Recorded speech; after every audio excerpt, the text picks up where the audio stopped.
Plus ये हमारी जो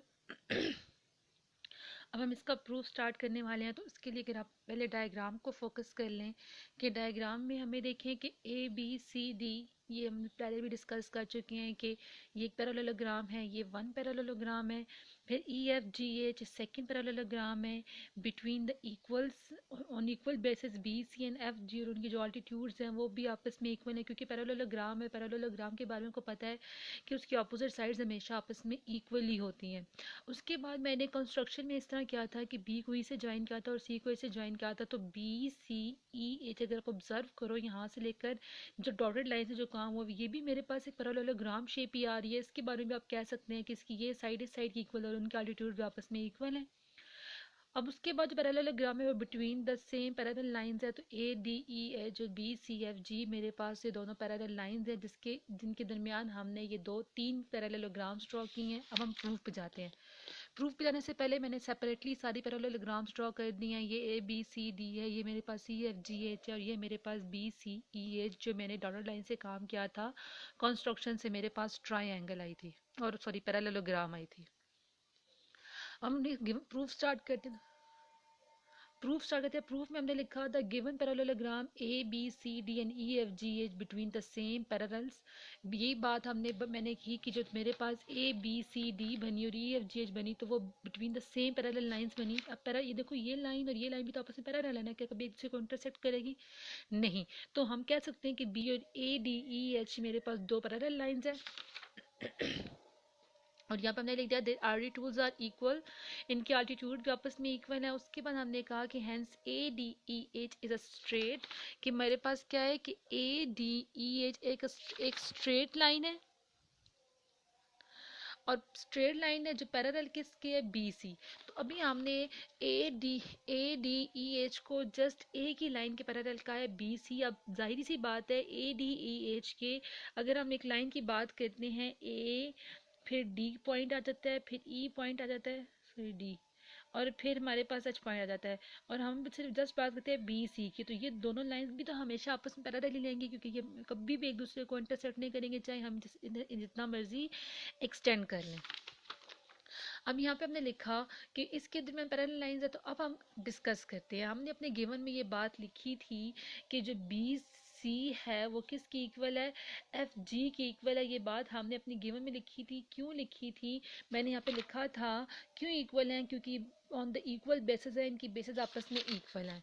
अब अगर आप ऑब्जर्व करो, एफ जी की जो इक्वल साइड होगी वो कौन सी होगी, बी सी। तो एफ जी की इक्वल है ना, आगे से एफ जी की क्योंकि पैरेललोग्राम है और उसकी अपोजिट साइड्स इक्वल होती हैं, तो एफ जी किसकी इक्वल होगा, ई एच के। तो मैंने यहाँ पे एफ जी को ई एच के इक्वल लिख दिया। इसके अकॉर्डिंग मैं लिख सकती हूँ कि बी सी बी एच की इक्वल है। जाहिर सी बात है कि जो डॉटेड लाइन से हमने पैरेललोग्राम बनाई थी, इसमें भी तो ये वाली साइड बी सी वाली साइड ई एच की इक्वल है। तो मैं इसके अकॉर्डिंग कह सकती हूँ, पहले मैंने कहा कि जो बी सी साइड है वो किसकी इक्वल है, एफ जी के। आगे से एफ जी किसकी इक्वल है, ई एच के। तो ई एच भी आगे से किसकी इक्वल बनेगा, बी सी की ही इक्वल बनेगा। ये मैंने जहाँ तक अपनी जस्ट डिस्कस किए कि ये दे आर पैरेलल्स। तो इसके अकॉर्डिंग हम कह सकते हैं कि B E and C H are both equal and parallel. की जो बी ई है, जो बी ई जो इनके ऑल्टीट्यूड्स की बात करते हैं, जो बी ई है और जो सी एच है, ये भी बोथ पैरेलल्स भी और आपस में इक्वल भी है, क्योंकि ये भी कभी भी एक दूसरे को इंटरसेक्ट नहीं करेंगे। यहाँ तक मैंने ये बात लिख दी। नेक्स्ट हमने ये प्रूव कर दिया कि इसकी ये साइड भी साइड की इक्वल है, इसकी ये साइड भी साइड की इक्वल है। It's mean E B C H भी मेरे पास क्या है, एक पैरेललोग्राम है। और नेक्स्ट मैंने इसकी रीजन में क्या लिखा, क्वाड्रिलेटरल। जितने भी फोर साइडेड फिगर होती हैं वो सारी की सारी क्वाड्रिलेटरल ही होती हैं, with two opposite sides and congruent. इनकी जो साइड्स हैं, ये जो साइड है, साइड के ऑपोजिट साइड भी है, कन्ग्रेंट भी है और पैरेलल भी है। तो ये मेरे पास किसकी डेफिनेशन बन जाती है, इज अ पैरेललोग्राम। अब हमने बात की कि ये तीनों की तीनों जो पैरेललोग्राम सारे हिस्से में बन रही हैं, ये भी पैरेललोग्राम है, ये पैरेललोग्राम इस पैरेललोग्राम की इक्वल है, तो ये पैरेललोग्राम आगे से इस पैरेललोग्राम की इक्वल है, क्योंकि तीनों की तीनों पैरेललोग्राम्स बन रही हैं, इनके ऑपोजिट साइड्स इक्वल और कन्वर्जेंट है। तो हमने यहाँ पे लिख दिया parallelogram A B D and parallelogram E B C H आपस में इक्वल है। फिर आगे E B C H E F G H की इक्वल है, क्योंकि क्यों इक्वल है, between the same base between B C and between the same parallel lines.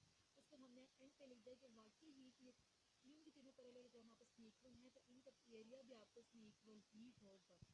अब मैंने यहाँ पे अगर आप ऑब्जर्व करो तो मैंने ये साइन यूज किया है, तो मैंने इसमें किया है कि पैरेललोग्राम को थोड़ा